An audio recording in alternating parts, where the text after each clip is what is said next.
Okay, well, hello, ladies and gentlemen, viewers, and welcome to Newcastle Noir 2020, and welcome to Tana Collins, Lesley Kelly, and Jackie McLean. Hello, and thank you for joining us. Hi. And my name's Ian Skewis. This isn't quite what we had envisaged, but obviously with world events, we are doing this online. And so it's quite a different experience. So rather than do the usual kind of question and answer sessions, which perhaps we're all used to, I thought, given that we are all at home, we would maybe, talk about our writing from a slightly more domestic point of view. So I guess, first of all, just to let the viewers know who you all are. So could we start just a brief introduction, how you got to where you are now with your writing, and what you're currently working on, and just your background. So can we start with Lesley? Is that okay? Well, my name's Lesley Kelly, and I'm the writer of 5 novels. 4 of them are part of a series called the Health of Strangers series, which is set in Edinburgh. It's a crime novel, one we prepared earlier. The most interesting thing about it at the precise moment is it's set against the background of a pandemic. So the virus in that is, it's a killer flu virus, but a lot of the stuff that's happening in it is very, very similar to what's going on at the moment.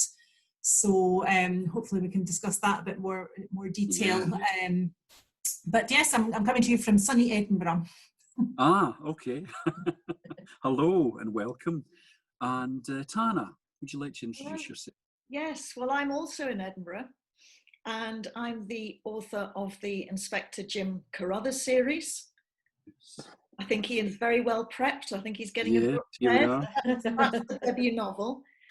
10 years in the making, but it came out in 2017 following a 3-book deal, which was great with Bloodhound Books.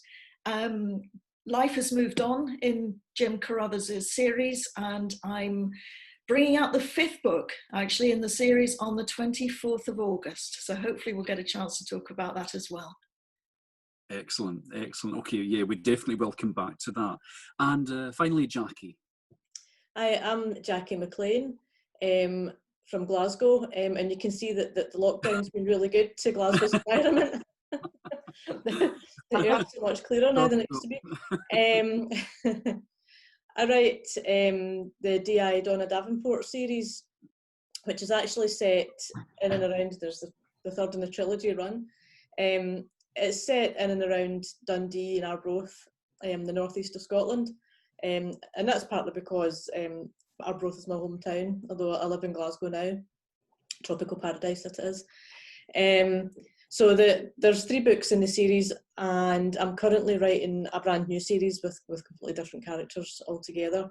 But the last book in the Donna Davenport trilogy was published in October last year. Ah, excellent, excellent. Well, we'll come back to that as well. And just a quick introduction for me. I'm an author and an editor, and it's great to get an opportunity to chat with you guys, and obviously under quite difficult circumstances. So, I think it's a testament to the written word that I guess that so many people have now returned to books during this lockdown, perhaps on a scale that we haven't seen before. I hope that would be the case anyway. I always believe that something positive should come out of these events. And I know how difficult it is for everybody being in lockdown, and that includes authors, of course. We've lost people too, and we've had a lot of stress as a result. So especially thank you today, guys, for joining us, because I know it's not always easy. I think a lot of people assume that because we're authors, we exist in isolation, as we are in lockdown permanently already.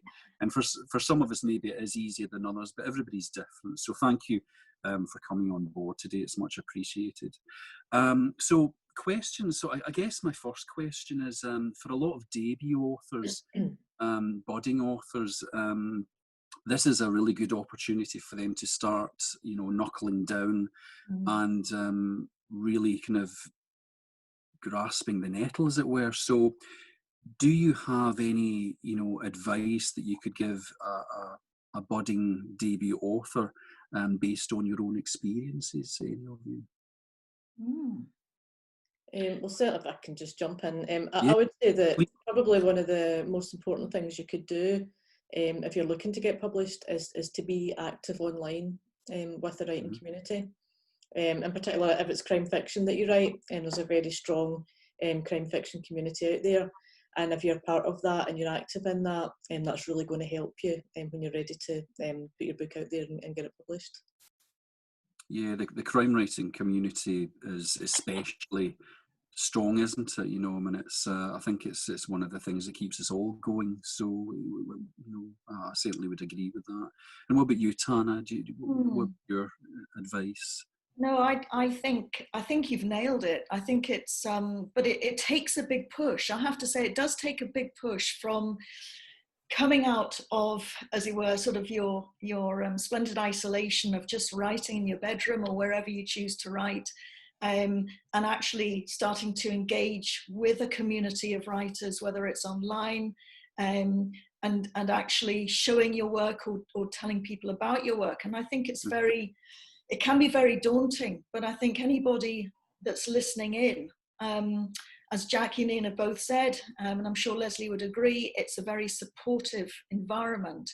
I think also what helps is actually if you can either get mentored by somebody or just even get your work edited. I mean, I know for a fact, this is no word of lie, that I got the book deal. I'm sure I would not have had my book deal if I hadn't actually got my work professionally edited first. It's a different thing. I mean, every publisher's different, but I think that stood me in good stead. It's just even getting it looked at, even getting the first 3 chapters looked at, so you've got a feel of maybe where your strengths lie, maybe where your weaknesses lie. That's a good point. I would certainly agree with that. I'm biased, maybe, but I certainly would agree with that. And what about you, Lesley? Yeah, I mean, I very much agree with Jackie and Tana there that definitely get professionally edited before you attempt to send it off anywhere. And the crime writing community is lovely and very good at giving feedback. But the thing that I would add to that is when I was writing, I quite liked some kind of deadline or that to work towards, so entered quite a lot of competitions. And I think that's really, really useful because it's a really easy way of getting feedback. Some of the competitions do actually literally give you feedback. But other ones, just knowing that if you're starting to place quite regularly in competitions, or you know, there's quite a lot that look at the first chapter of your book and things like that, and it gives you real feedback that you're in the right ballpark to start sending your work off to publishers. Absolutely, it's an interesting. I always find it interesting how authors, what their background is and where they come from, because everybody obviously has a very different route into publishing, and it's there's no right or wrong way. There certainly there is some, I suppose, but that brings us back to this thing about editing. Getting your book looked at first of all. There was a conversation on Twitter I was having with someone about that, and sort of one author was asking, I'm a good self-editor, do I need to have it edited? But my response was, well, any writer worth their salt is a good self-editor, but you still need that outside eye to see what you're blind to. I need an editor for my work, even though I'm an editor as well. I think it's the same for everyone. On a slightly different note, I mean, what attracted you to writing in the first place? I mean, it's not the easiest of professions, and some might say it's quite a mad profession to get into because it's so time-consuming. Why do it? Why do it? Anybody? It's quite interesting, the number of writers that say they don't actually enjoy writing, which I always think is funny, because I do enjoy writing and I find it quite relaxing. I mean, I don't make a living out of it. I have a day job, so this is my kind of relaxing in the evening. It's really nice to be able to, kill somebody in a novel if they've been annoying you during the day. So I don't find it particularly, daunting, that kind of thing. It's more finding the time to do it. I'm interested in what other people find it, Tana, Jackie, do you enjoy it? Yeah, I go through I think it depends where I am with the manuscript. I think there's nothing I like more than the first blank page before I've even written the title. I love that, because for me, the world is full of possibilities. I'm so excited. And what I tend to do is I'm probably answering a completely different question here, but I just start writing. I don't plot, I don't plan, just go straight into it. And then 4 or 5 chapters in, I start thinking, okay, I need to stand back now. And then I normally have my first wobble. But you keep going. And I think if I know that I can get beyond 50,000 words, then I know I'll have a book. It's getting to the 50,000. But then don't ask me about editing, because actually I'm struggling with the whole, I don't enjoy the self-editing part as much as the organic writing. And I know every writer's different, which is why it's such an interesting profession. I enjoy the whole writing process, and I always have done, since it's always been my hobby ever since I was a kid. So it's just writing's always been my hobby, and I would say it still is my hobby. And like Lesley, it's not. I've got a day job as well. It's not what I live off at the minute, but I would like that to change. I enjoy the whole thing, from planning to writing the first draft to editing. For me, it's like putting a giant jigsaw puzzle together. I just love that. I love seeing it all coming together. I love the mess that it can get into, and then how you can resolve it and make it into something that works. Can I ask, have we all got day jobs? Have we all got day jobs at the moment? Yeah. I mean, I'm not a full-time writer either, so no. But that I think is equally interesting, because I find that your day job can inform your writing as well, and I think it's good to experience real life, especially as an author. And that's why maybe the lockdown is particularly difficult, because now we're all hermetically sealed in this bubble a little bit as well. So for some people, and I'll maybe touch on this later on, actually, I think for some people it helps the creative process, and for others maybe not quite so much. And that leads me nicely into the next question, which is, has the lockdown changed your writing habits? Discuss. I don't know. I think it changed my reading habits, because the first 2 or 3 weeks, I don't think I even attempted to do any writing at all. I thought I'm gonna start to try to get back into the reading, which a lot of writers know it's very difficult to do when you're writing. You don't really have time to read other people's work. You have your absolute list pile of books that you want to read. But the interesting thing is, I learned quite quickly in lockdown, I could not read. I could not read another author's work, which then, because my day job had to shut down quite dramatically, because I'm a massage therapist, and I don't see that returning to any sense of normality anytime soon. I think that's probably going to be one of the last jobs that somebody can get back to. I thought, oh, what do I do? So then I started getting back into, I was actually quite lucky in the sense that I did have some work to be done on book 5, just got back into it. And I find writing at the moment a lot easier than reading. Oh, okay. So it's almost like you're having to use a different part of your brain during this time. I think so, but I think also it'd be very easy not to write. If you see what I mean. I mean, not that there's an awful lot of other things that you can do, but it's still a push. And now what I'm trying to say is, I've got a very moderate, number of words that I'm actually trying to achieve every day and every week. So at least bit by bit, I can kind of start building it up. But it's very modest, because I don't want to set the bar too high and just have an epic fail on a weekly basis. So it's small steps, yeah. It's small steps. Yeah. Small steps up the ladder. Yes.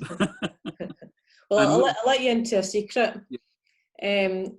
Back at the beginning of the year, I made a commitment to have the draft of my 4th book ready at the start of June, and it was a bit of a tall order. So really, I engineered the whole thing to have the lockdown so that I could get my draft finished.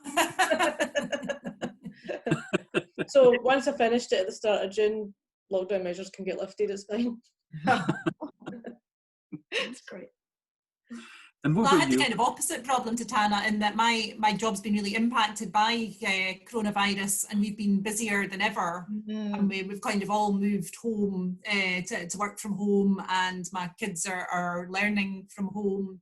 So the first few weeks of it particularly were really, really busy, although I'm getting back into writing now. But I don't know what everybody else finds. The one kind of practical thing that I found is that I seem to spend my entire day staring at a screen, because every meeting that we would have had, and you'd be away from a screen for a couple of hours talking to people, you're now staring at them on a screen. It just feels like, from about 8:30 in the morning till tea time, you're just staring at a screen. So it's quite difficult to then come back after tea and sit down and start writing as I would have done if I'd been out in the world all day. That's very tiring, isn't it, Lesley? How do you manage to get back into the writing? Sorry, I'm doing Ian's job now. So I'm just curious. It's another kind of sort of practical thing, but I'm actually on first and second drafts dictate quite a lot of what I'm writing, which I know people have very strong feelings about whether they really like that or really hate that, but it gets you away from staring at a screen, first of all, because I do it onto my phone. And also I think it's a kind of stream of consciousness. You don't stop yourself and edit in the way that you do if you're typing something, because it's not a final version of it. So that's quite psychologically nice. I think it feels like you're doing something different from sitting in front of it and typing up minute notes or whatever. Yes, it's kind of the boundaries between the day job and the writing job have been blurred now, haven't they? I find it's kind of the same for me as well at the moment, because I'm editing and trying to write at the same time, and it's constant screen. Is it interfering with your creative processes, or is it any is any of it being accentuated? What are the kind of pros and cons of it, do you feel? It's giving me very real problems in that my novels were about a pandemic, an imaginary pandemic. I had my own little world all set up of how this pandemic operated, and in my world everybody goes for a monthly health check, and you have the health enforcement team come and hunt you down if you don't turn up, and that's quite similar to some things that are happening in real life, but that was fine when I was making all this up and it was an alternative universe. But now I'm thinking, how do I sit down and write the next book in the series when actually now everybody's an armchair expert on how pandemics work, and everybody's got personal experience of what would happen in the real world when a pandemic happens. So I've got a real kind of, I need to sit down and think seriously about whether I want to continue with my imaginary world and just carry on as I would have done with that, or whether I want to bring a bit of reality into it and having seen what actually happened. Yeah, that was actually one of the things I intended to cover. I mean, I just read Murder at the Music Factory a couple of weeks ago, and I thought it was astonishing because I was gobsmacked at just how prescient it actually is. And this, and for viewers who are not aware, this is the fourth book, am I right in saying? The fourth book in the series. Yeah. And what astonished me was just how accurate that world you created is in comparison with what's happening in reality. How difficult, we'll stick with this subject for the moment, but how difficult was that to create the world in the first place? Because you started these books some time ago. How did you undertake it? Yeah, I mean, it's not surprising that I was in the right ballpark with the response, because it was quite influenced by my day job. And I work for an umbrella organisation that represents all the charities and voluntary organisations in a particular local authority. And we do spend a lot of time in emergency planning. We plan with people like the council, the NHS, the police for emergency situations, mainly around bad weather, because that's the kind of thing that happens every couple of years. But one of the other things that we do look at is pandemics. So I had a fairly good idea of what the bureaucratic response would be. And part of the reason for writing the books was I always got annoyed at things on TV where there's a virus and suddenly that wipes out, 90% of the world's population, and we're all reduced to eating each other after a couple of weeks, because you think, well, actually in real life we plan for this. So if a pandemic did happen, we would have an idea of what to do. So I suppose that's why it was quite realistic. But I mean, there were some things that I just didn't factor in at all. The books start about 6 months after the peak. of the virus. And I didn't mention at all about schools being open or closed. Hadn't really mentioned that. Didn't really think about all the sort of technological discussions, Zoom meetings, and all that kind of way of communicating. That's not referred to at all. Didn't mention the rush on toilet rolls either. I don't think any of us had predicted. I don't think any of us saw that coming, though. Nobody did, no. I found that extraordinary, because I thought, my priority would be, getting fruits and vegetables and healthy things, and suddenly there was this obsession about toilet paper, and I was like, where did that come from? Yeah. Toilet paper and flour, obviously thought, I'm going to bake. Who knew? Nobody could predict these things.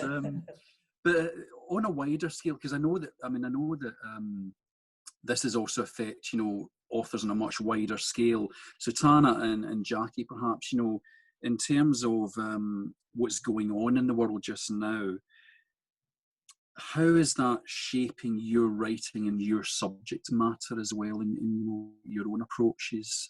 Do you think? How do you feel about that? If I could jump in there, it's very difficult. I think on a personal level, I'll be completely honest, I think probably like most people, I'm getting my good days and my bad days. And I'm really fairly up and down.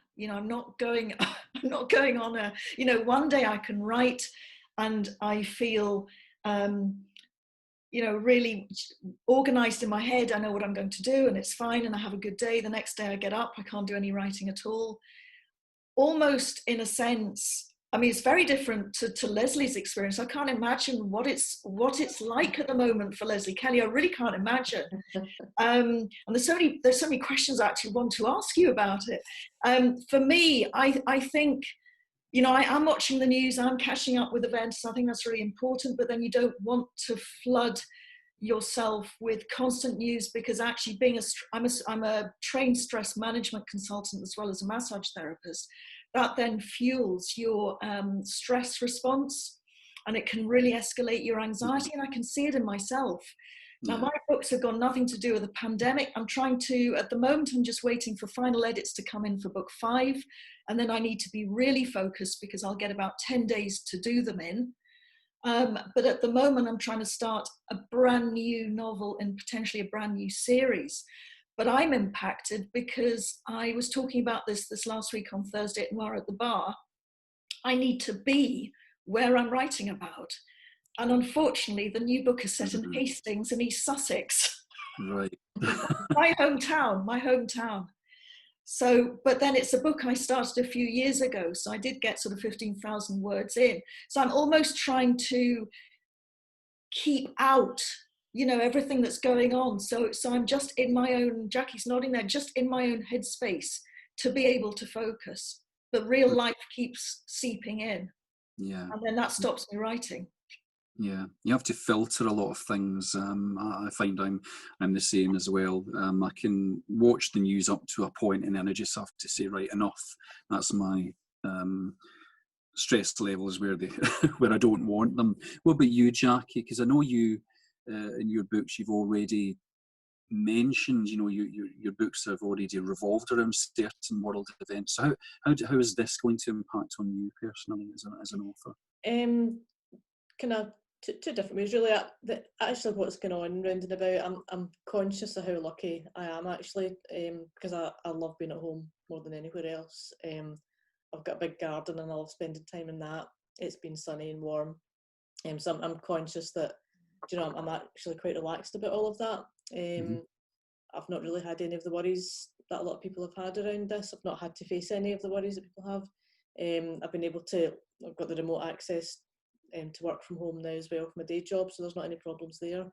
But in terms of the actual writing, the stage that I'm at with this 4th book, so I'm at the final stages now, and like Tana, I need to be in the locations of where I'm writing, and I tend to leave those bits till I'm finished writing the story and then go and visit all the places and take my notes and photographs.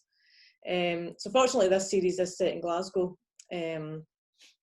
Well, a lot of it is, but some of it's set in Carlisle, and that part of the country.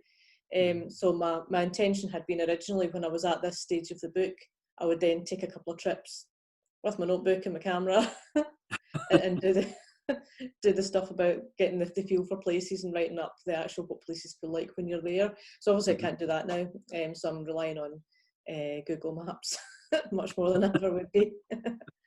And things like the research for the book as well. I had so one of my main characters in this series is a hospital chaplain, and I had set up a meeting with my friend who is in that line of work, and her friend who's also a hospital chaplain, to talk to them about what's it like, what kind of things do you do, and what goes through your mind, and what are the difficulties and so on. And we were just about to have that meeting when lockdown was announced, so things like that, where you want to meet up with folk and chat through, you know, what is it like being you, because I've got a character like you in my book. Some of the practical things like that are a wee bit trickier now. But on the whole, I've been much more relaxed, I think, because I am at home, and that suits me better. Constantly travelling back and forth, because I hate driving. I don't like being in offices. You know, I just like being at home and in the garden.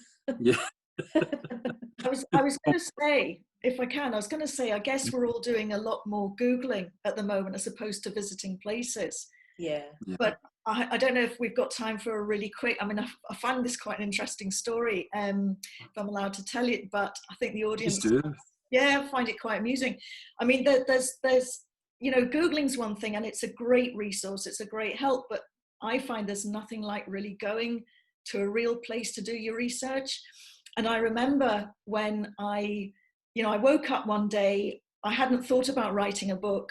You know, it wasn't a burning ambition for years. I mean, I really enjoyed writing when I was younger, but life takes over. Reading Peter Robinson, thought, I wonder if I could write a book. Started writing the first book. And the series is set in the East Nuke of Fife. So it's Anstruther, Pitt and Weem, St Monan, St Andrews. And I said to him, right, this is what I'm going to do. I'm going to try to write a book. And what I need to do is go to Anstruther to do the research, because that's where I'm going to base my main character. That's where he's going to live. Now, Ian, my partner, is very much a West Coast type guy, so he likes to go off hill walking. Fife wasn't really on the agenda, so he looked a bit dubious, and he said, well, what do we do when we get there? And I said, well, I need to find out where my main protagonist is going to be drinking. So we're going to have to do a tour of the pubs. He cheered up at that point. I thought this was quite good. And we got to the first pub, which was the Dreel Tavern. I went into 3 or 4, but as soon as I walked into the Dreel Tavern in Anstruther, I just knew instinctively that's where Jim Carruthers would drink. So we got our drinks, we sat down, we didn't know anybody. I was there with a wee white wine. And then Ian said, well, this is fun. What do we do now? And I said, well, I need to do some research. I need to talk to people. And he said, well, how are you going to do that? And I said, okay, I need to think out of the box. So I said, stay where you are. I had a notebook and pen, got my drink. I said, leave me to get on with this. And I went up to the bar, slapped my notebook down, held my pen, had the drink down. And within, I would say, 2 minutes, a local sidled up to me and said, do you mind me asking what you're doing with that notebook and pen? Are you a tax inspector? Are you from the Inland Revenue? And I said, no. I said, but obviously you've got something to hide. I said, you know, why are you asking? He said, no, seriously, what are you doing with that notebook? And I said, well, I'm a crime writer. And I explained the story. And before I knew it, there were 15 people all crowded around, all wanting to talk about the resident ghost and the fishing industry. It was great. That's fantastic. It's an extraordinary thing to, you know, that writers go through all the processes. You know, and I know Jackie as well, that you do a lot of hands-on research. You've been firing guns and all sorts of stuff as well. And it's I find it amazing. And you find out, you know, things about yourself in the process, and that leads me to my next question, I guess, which is, have you discovered something about yourself during lockdown that you didn't know prior to the lockdown? I've discovered that I can't confidently do the maths of a 10-year-old because he keeps asking me for help.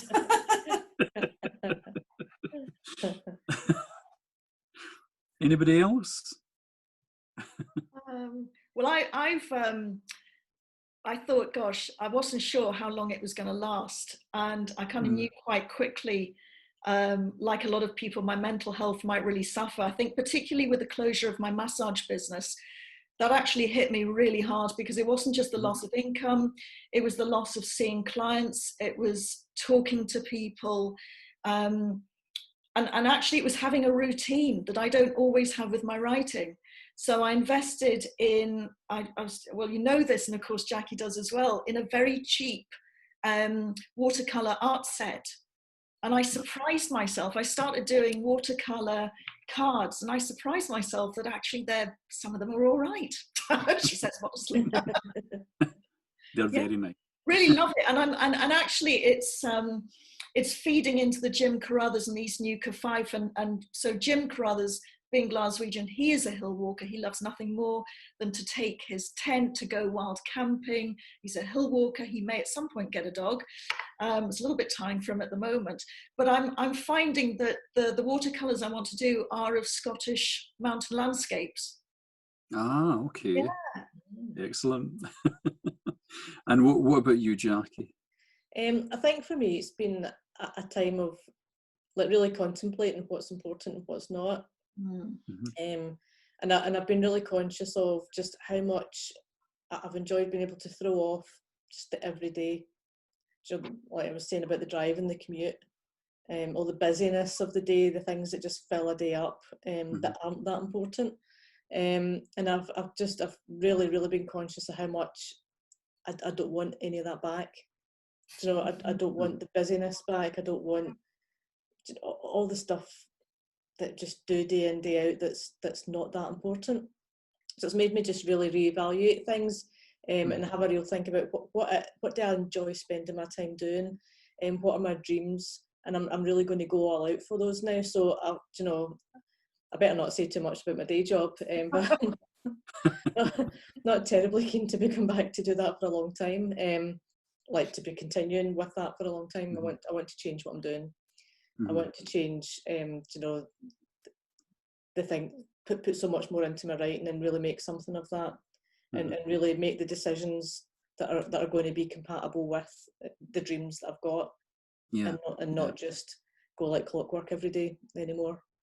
That's good. It's made me really stop and think, enough's enough. This is a chance to turn things around, go in a different direction, and I really do want to go all out to do that. So this is quite a positive time for you. In a real turning point, yeah. That's good. I think another positive thing is it's made me realise how much of a community we are as crime writers. I find it really, really comforting doing things like this, and even not being part of them, but listening to other people that I know being interviewed. It just makes me feel that, you're still connected to all that world. These are my friends and they're still out there, Yeah. It's nice. I mean, I have to say, I'm not great with technology, and I think this is my third Zoom interview, but I have to say this is nice, and it is great to see friendly faces as well. It's a nice way of keeping in touch.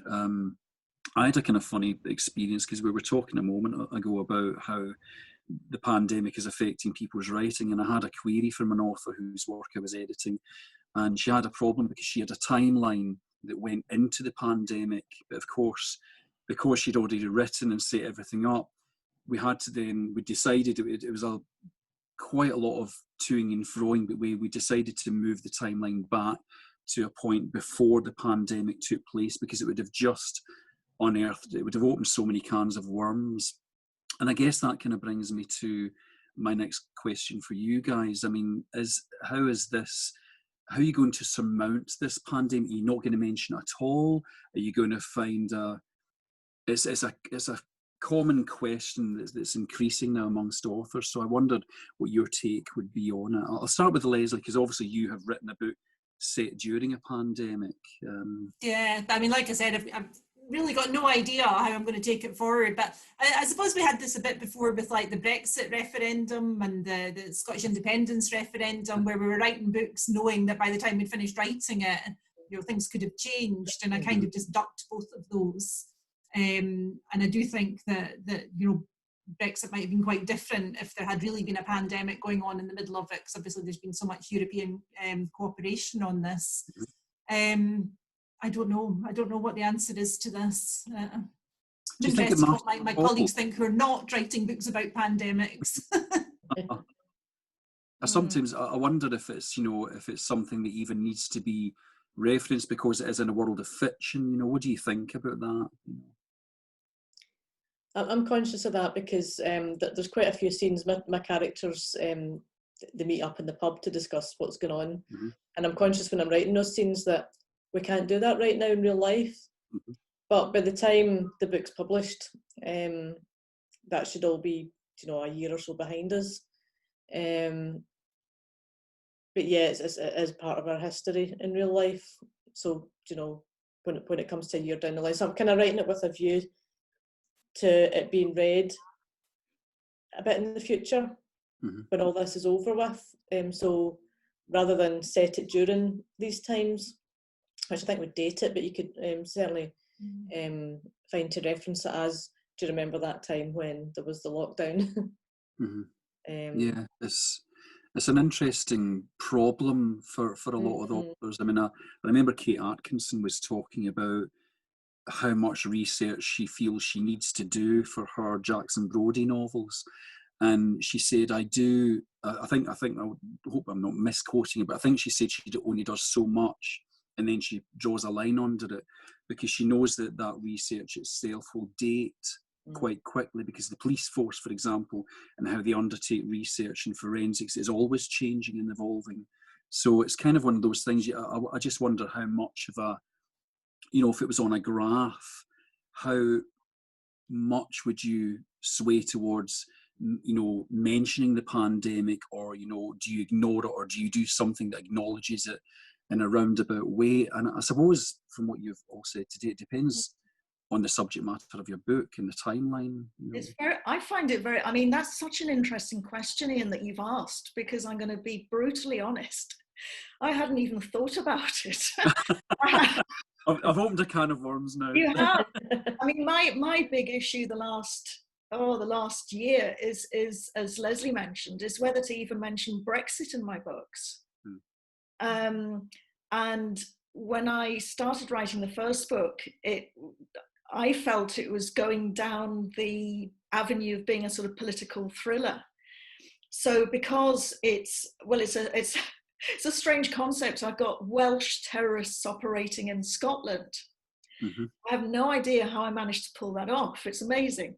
But I just thought, it is a there should be a political backdrop to it. So, I mention at some point the Scottish referendum in one of my books. Just mention it because it wasn't about the Scottish referendum. But Brexit, I think, is a different matter. I know the Scottish referendum is very divisive, but I think Brexit, even more so on a bigger scale. And I think I'm really wary, actually, of even mentioning it. Or I might mention it in passing.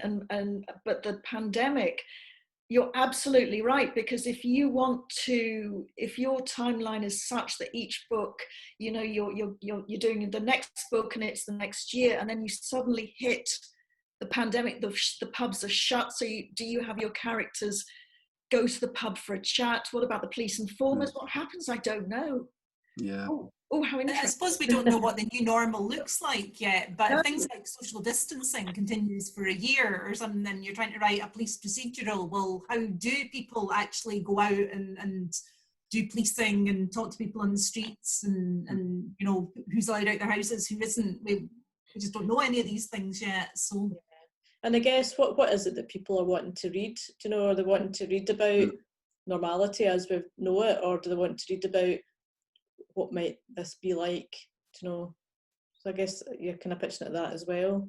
Yeah, that's a good point, actually. Yeah. And that leads me to a question that I had, which is, do you view your own writing as something that you're seriously trying to convey a message, or do you view it in a more light-hearted way that it's just fiction and it's just a book? How do you view your own writing? I mean, my writing is supposed to be funny, so first and foremost, it's supposed to entertain people. But there are some themes in it that are really relevant to the pandemic, because one of the themes in it is about what restriction on our civil liberties would we be willing to put up with if it's going to keep us safe. And the book's called The Health of Strangers, obviously. So how interested are we allowed to be in the health of strangers? How much of our business is it? And that is really, really interesting when you see things like the want to track and trace using mobile phones. And, is that acceptable? Is it not? So fiction in some ways is a good place to be discussing these kinds of issues. Yeah. I'd far rather be discussing them in fiction than having to think about them in real life, especially when they involve Dominic Cummings in any way, shape or form. Yes. I better stop there. And what about you, Tana? Well, I was thinking about that when Lesley gave her answer there, and I think my writing is probably very much informed by the job that I did before I became a massage therapist. So before I became actually years before I became a therapist, I did a lot of admin jobs. But prior to that, I was going to go down the academic route. And I've got an MA in philosophy and an MPhil in logic and metaphysics. But I always sort of gravitated towards kind of moral philosophy and ethics and political philosophy. And I think particularly with the first book, I think writing is about entertaining, isn't it? You must give something to the reader that they actually want to read and that they get some pleasure out of it. But I think because my books are grounded in a contemporary, I don't know what the word is, but sort of environment where politics does come into play, I think there are some weighty questions that for me, I guess I need answers, and it's a way of, I suppose it's cathartic for the authors to write about stuff that interests them, that perhaps we're struggling with in society, whether it's racism or poverty and injustice. I think a lot of, particularly crime writers, I think they're very interested in injustice and the deep-rooted reasons for that. Well, this is what I think. I could be wrong. I think that's right, and it's certainly for me writing. I've always written about things that I've been interested in, that I've maybe been, felt strongly about. So going back to childhood days when I used to write as a kid, it was all about the nuclear threat was a big thing in the 80s, 70s, and 80s. So I tended to write about that sort of thing and how we would respond to it, what would happen, what were the different scenarios around that. And now what I tend to write about is when I see the social injustice going on around the world. It's like, well, that's not fair. Why does that happen like that? How are people affected by that? And the big questions about why should that be, and it's just not fair. That kind of thing tends to drive the things I'm interested in writing about. It does seem to be the case. I think certainly in crime writing genre, I know that the sales for crime writing shot up, and I don't know if it's still the case, but it certainly recently was the biggest selling genre in the UK, and a lot of questions came up as to why that might be, and I kind of thought I think people are so sick of seeing criminals get away with things, real life criminals, i.e. and partly the rich, a lot of the politicians. And I think, it's almost like, you read fiction and you see the world as it should be, because 9 times out of 10 the criminal does get his comeuppance or her comeuppance at the end of that book, and it's almost a way of kind of getting that frustration out, and I think that's perhaps why if anything, the crime writing genre is more relevant now than ever before, because the world is just in this state of flux, that never before, I think, has it been so clear clear cut, you know, in terms of, you know, what's right and what's wrong.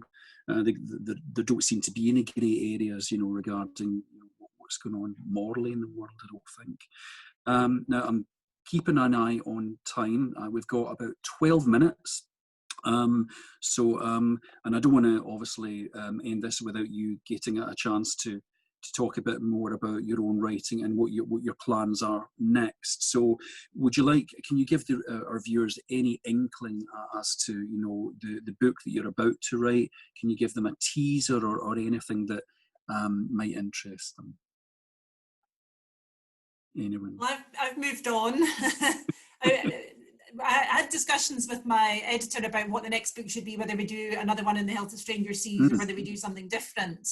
And if I did write the one in the Health of Strangers series, it was going to be about food shortages, which was really influenced by Brexit, because there were all the discussions about like all the fruit would rot in the fields because we didn't have people to pick it, which is actually a discussion that is going on around the pandemic. But I decided, I think quite fortuitously, to write something different. So I'm writing a sort of police procedural novel about it's a village in the north of Scotland where the entire village goes missing, and it's about the sort of police investigation of that. And it was influenced by being up there on holiday a few years ago near a place called Johnshaven, which had just suffered from fairly extreme flooding just before that, and the book set against a background of really very, very extreme weather. So given that my last set of novels has become true in its entirety, if I lived in that bit of the world, I would be very, very worried about being published. That sounds amazing. It sounds really interesting. So it reminds me, I think there's a couple of real life cases where entire villages or the populations vanished overnight. I know there's a lot of these crypto, you know, YouTube channels and stuff that do those kind of things, but I'm fascinated by those kind of stories. So yeah, there are no aliens involved in this, so no alien it's a much more prosaic answer. Yeah, I'm looking forward to seeing that. That sounds great. Jackie, what about you? What have you got next? So I'm writing a new series, and it's the Sangster and Pollock series. And I mentioned one of the main characters is the hospital chaplain, Susie Sangster, and she teams up with Detective Sergeant Morgan Pollock, an unlikely duo. But the backdrop to this is that Glasgow is about to be pitched into its most violent gang warfare that it's ever seen. And there's a murder, and the police are wanting to cover up the circumstances of this murder. And our DS, Morgan Pollock, she's really frustrated that the investigation's not getting carried out the way that she thinks it should be. And she talks to her friend about this, and her friend has her own secrets to keep.